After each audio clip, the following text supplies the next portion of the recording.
காற்றிலே கண்ணனோடுதான் ஆட. Today is Krishna Janmashtami. இன்னைக்கு கிருஷ்ணரோட பிறந்த நாள். கிருஷ்ணா பற்றி சொல்லணும்னா முதல்ல அவரை பற்றி நிறைய தவறான புரிதல்கள் இருக்குங்க. கிருஷ்ணானாலே நிறைய பேர் மைண்டில் வெண்ணையும் இளம் பெண்களும் புல்லாங்குழலும் மட்டும்தான் ஞாபகத்துக்கு வரும் இல்லையா? ஆனால் உண்மை என்னென்னா வெண்ணெய் சமாச்சாரம் எல்லாம் 8 வயசுலேயே முடிஞ்சிருச்சு. பொண்ணுங்க சமாச்சாரமும் 16 வயசோடு முடிஞ்சிருச்சு. கிருஷ்ணனோட 16வது வயசில் எப்போ அவரோட குரு சாந்திபாணி கிருஷ்ணனோட வாழ்க்கை நோக்கத்தை அவருக்கு உணர்த்தினாரோ அப்போவே கிருஷ்ணன் விருந்தாவனை விட்டு வெளியேறிட்டான். திரும்ப போகவே இல்லை.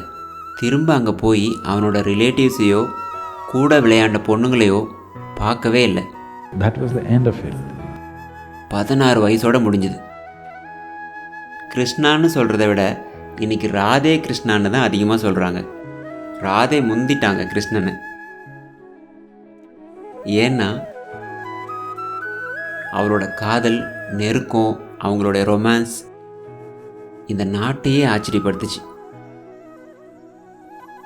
இந்த முழு தேசமும் அதனாலேயே கிருஷ்ணா ராதேன்னு கூட சொல்லாமல் ராதே கிருஷ்ணான்னு சொல்லுது. ஆனால் அவனோட 16 வயசில் ராதேவை கடைசியாக பார்த்தது. அதுக்கப்புறம் பார்க்கவே இல்லை. கடைசியாக விருந்தாவனை விட்டு கிளம்பும்போது கிருஷ்ணன் சொன்னான், இந்த புல்லாங்குழலையே உனக்காக தான் வாசித்தேன். இப்போ நான் கிளம்பணும். திரும்ப இங்கே வரவும் மாட்டேன். அதனால் ஒரு அர்ப்பணிப்பாக உன்னோட காதலுக்காக இந்த புல்லாங்குழலை உங்ககிட்ட கொடுக்குறேன். இனிமேல் இதை வாசிக்க மாட்டேன்னு சொன்னான். சொன்ன மாதிரியே அதை தொடவே இல்லை. மறுபடியும் அந்த க்ஷணத்தில் இருந்து ராதே தான் வாசித்தாலே தவிர கிருஷ்ணன் அதை தொடவே இல்லை. 16 வயசுக்கு அப்புறம் 16லேருந்து 21 வயசு வரைக்கும் கிருஷ்ணன் பிரம்மச்சரியாக வாழ்ந்தான். சந்நியாசம் எடுத்து முழு ஈடுபாட்டோட தீவிர சாதனால இருந்தான். அதுக்கப்புறம் அவரோட முழு வாழ்க்கையோட நோக்கமே To marry. ஆன்மீகத்தையும் அரசியலையும் ஒன்றா இணைக்கணுங்கிறது தான். ஆனால் அது தோல்வியில் முடிஞ்சாலும் அவனால் முடிஞ்ச அளவுக்கு முயற்சி பண்ணான். இந்த விஷயங்களை யாரும் பேசுறதில்லைங்க. நம்ம வட இந்தியா முழுவதும் 1000க்கும் மேற்பட்ட ஆசிரமங்களை கிருஷ்ணன் ஆரம்பித்தான். ஏன்னா ஆன்மீகங்கிறது சமுதாயத்திலிருந்து பிரிஞ்சு இருக்கக்கூடாது. ஆன்மீகங்கிறது மக்களோட தினசரி வாழ்க்கை முறையாகவே இருக்கணும். எப்படி தினமும் நம்ம பல் விளக்குறோமோ அந்த மாதிரி தியானமும் நடக்கணும். அதை தான் கிருஷ்ணன் விரும்பினான். ஆன்மீகம் தொட்டுக்கிற ஊறுகாய் மாதிரி இல்லாமல் முழு சாப்பாடாகவே மாறணும்னு. முக்கியமாக ஆட்சி அதிகாரத்தில் இருக்கவங்களுக்கு. Of those many countries that India was at that time. அவனோட குறிக்கோளே அரசியலை ஆன்மீகமயமாக்கணுங்கிறது தான். Of the day. நமக்கே தெரியும் அந்த டைமில் மன்னர் ஆட்சி தான், ஜனநாயக ஆட்சி இல்லை. அதனால் கிருஷ்ணன் என்ன யோசிச்சாருன்னா, மன்னர்களுக்கு ஆன்மீகம் சேர்ற மாதிரி பண்ணிட்டா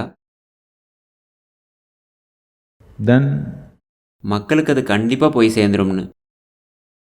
ஆட்சி அதிகாரத்தில் இருக்கிறவங்க, உதாரணத்துக்கு ஒரு மன்னரோ பிரதமரோ ஜனாதிபதியோ அல்லது ஒரு கம்பெனி சிஇஓக்கு கூட ஆயிரக்கணக்கான மக்கள் அவங்களுக்கு கீழே இருக்காங்க. எப்போ இவ்வளோ அதிகாரம் உங்கள் கைகளில் இருக்கோ அப்போ உங்கள் ஒவ்வொரு எண்ணமும், ஒவ்வொரு உணர்வும், ஒவ்வொரு செயலும் லட்சக்கணக்கான மக்கள் மேலே தாக்கத்தை ஏற்படுத்தும். அதிகாரம் பண்ணுற இடத்துல இருக்கும்போது நீங்கள் ஒரு நல்ல தன்மையில் இருக்க வேண்டியது அவசியம். ஸோ கிருஷ்ணன் மன்னர்களை மட்டும் ஃபோக்கஸ் பண்ணான். அவனுக்கு மன்னர்கள் ஆன்மீகமாக மாறணும். துரதிருஷ்டவசமாக அது போரில் போய் முடிஞ்சிருச்சு. of Kurukshetra. குருக்ஷேத்ராங்கிற மோசமான போரில் லட்சக்கணக்காக இருந்தாங்க. ஒரு தலைமுறையே அழிஞ்சுது. ஆனாலும் கிருஷ்ணனை நம்ம கும்பிட்றோம். அவனோட எல்லா முயற்சியும் வீணாகி போரில் போய் முடிஞ்சுது. கிருஷ்ணன் எவ்வளவோ போராடினான் அந்த போரை தவிர்க்க. ஆனால் முடியல. அவனோட வம்சத்து ஆளுங்களே ஒருத்தருக்கு ஒருத்தர் சண்டை போட்டுக்கிட்டு இறந்து போனாங்க. ஆனாலும் அவனை கடவுள்னு சொல்கிறோம். ஏன்னா என்ன நடந்தாலும் அவனுக்குள்ளே எந்த பாதிப்பும் இல்லாமல் அதை ஒரு விளையாட்டாக சமநிலையோடு கையாண்டான். அதுக்காக தான் அவனை கடவுளாக கும்பிட்றோம். இதை நீங்களும் கூட பண்ண முடியும் தானே? Whether you are going to become நீங்கள் இந்த உலகத்தில் ஜெயிப்பீங்களா இல்லையாங்கிறது பல விஷயங்களை பொறுத்தது. ஆனால் ஒரு மனிதனாக நீங்கள் ஜெயிப்பீங்களா? அப்படின்னா என்னென்னா, உங்களால் மனிதனாக விழிப்புணர்வாக இருக்க முடியுமா? இல்லை யாராவது கஷ்டம் கொடுத்தா மிருகமாயிடுவீங்களா? இதுதான் கேள்வி. இப்போது இந்த ஒரு கேள்வியை நீங்கள் வெற்றிகரமாக ஹேண்டில் பண்ணிங்கன்னா உங்களையும் கடவுள்னு கும்பிடுவாங்க. yes,